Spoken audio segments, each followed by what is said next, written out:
नमस्कार दोस्तों, मैं हूं नरेंद्र सिंह और स्वागत है आपका हमारे चैनल पर्सनल कंप्यूटर।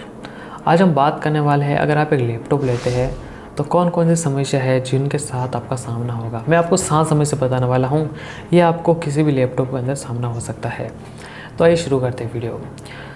सबसे पहले समस्या ये आती है लैपटॉप के अंदर कि आपके अंदर जो स्टोरेज होता है ना, उसका आप ज़्यादा अपग्रेड नहीं कर सकते। फॉर एग्जांपल, आपने एक लैपटॉप लिया, उसके अंदर 500 GB SSD है, आपको पास बहुत ज़्यादा डाटा है, तो आपको वो SSD निकाल के फेंकनी पड़ेगी और दूसरी SSD लगानी पड़ेगी। तो पहली वाली आपकी किसी काम की नहीं रहती है, और लोग ऐसा करते नहीं, क्योंकि उसके अंदर फ़ोटो भी है, ऑपरेटिंग सिस्टम भी है, सॉफ्टवेयर भी है।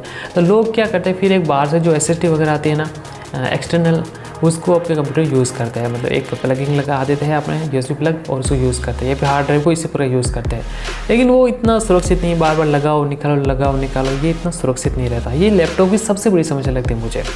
यानी कि आप इसके अंदर जो स्टोरेज है ना, वो अपग्रेड नहीं कर सकते। ये हुआ नंबर 1। मतलब अपग्रेड कर सकते हो, लेकिन आपको पहले वाला फेंकना पड़ता है।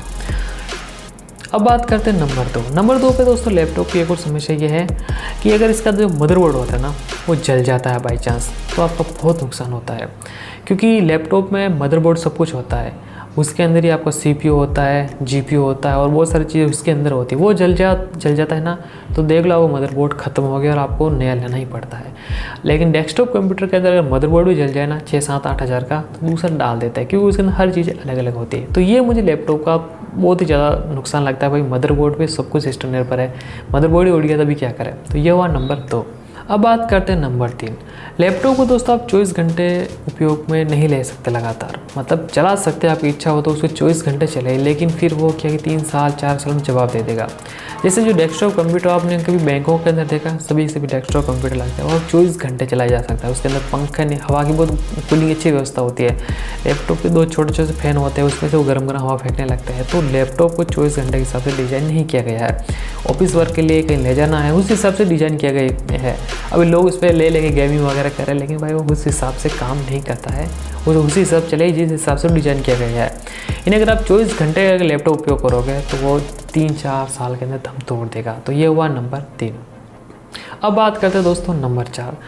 लैपटॉप को दोस्तों एक सबसे बड़ी समस्या है कि इसके अंदर आपको सब कुछ लिमिट मिलता है। जैसे जो डिस्प्ले है ना, अगर कोई IPS दे रहा है या फिर LED दे रहा है, या फिर जो दे रहा है वही लेना पड़ेगा। कीबोर्ड जैसा दे रहा है वैसा लेना पड़ेगा। इसके अंदर USB पोर्ट कितने हैं, ये इसके अंदर आप कुछ कर नहीं सकते, और आपके पास ऑप्शन भी नहीं है। जैसे कि आपकी डेस्कटॉप कंप्यूटर है, मदरबोर्ड के अंदर इतने सारे पोर्ट है, और आपके मॉनिटर चाहे जितना आप लगा लीजिए, एमुलेट लगा लीजिए, वो लगा लीजिए, कीबोर्ड चाहे जैसे लगा लीजिए, स्पीकर चाहे जैसे लगा लीजिए, लेकिन लैपटॉप एक फिक्स चीज़ रहती है। मतलब उसमें ज़्यादा ऑप्शन नहीं मिलते हैं। हाँ, आप चाहे तो अलग से एक मॉनिटर लगा सकते हैं, अलग से कीबोर्ड ले सकते हैं, लेकिन वो अलग अलग जोड़ नहीं पाते। लेकिन जो मिल रहा है ना, उसके अंदर आपको बहुत ही लिमिट ऑप्शन मिलते हैं। और ये भी एक रीज़न दोस्तों कि लैपटॉप वही लोग कंसिडर करते हैं जो लिमिट ऑप्शन के साथ ही खुश रह सकते हैं, लेकिन जिनको ज़्यादा ऑप्शन चाहिए उनके लिए लैपटॉप नहीं बना है। ये हुआ नंबर 4 या 5।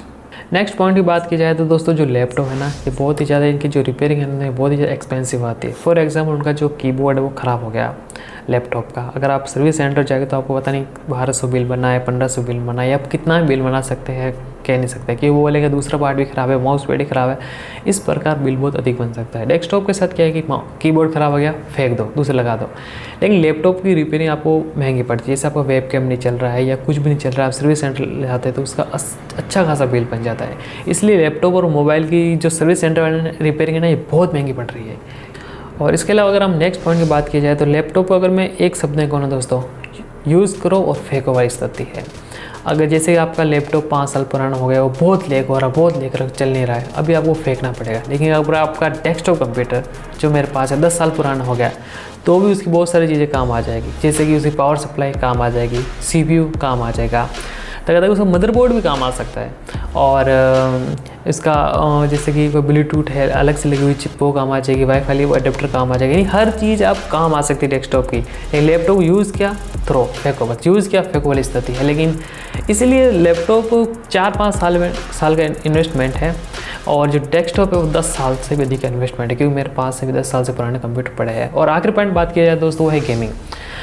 कुछ भी कह दो दोस्तों, लेकिन जो लैपटॉप है ना वो इतनी अच्छी गेमिंग नहीं करा सकता है, क्योंकि उसका जो CPU होता है वो साइज़ में छोटा होता है, डेस्कटॉप जो CPU बड़ा होता है।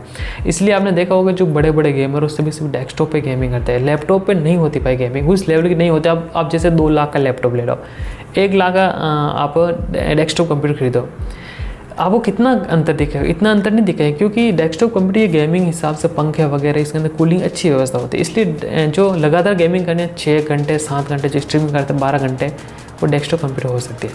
तो इस वीडियो में दोस्तों मैंने अपने व्यक्तिगत बातें बताई कि अगर आप एक लैपटॉप लेते हैं तो ये समस्या आती है, और थोड़ा बहुत डेस्कटॉप के साथ तुलना भी किया अगर आप डेस्कटॉप लेते हैं तो ये बेनिफिट है।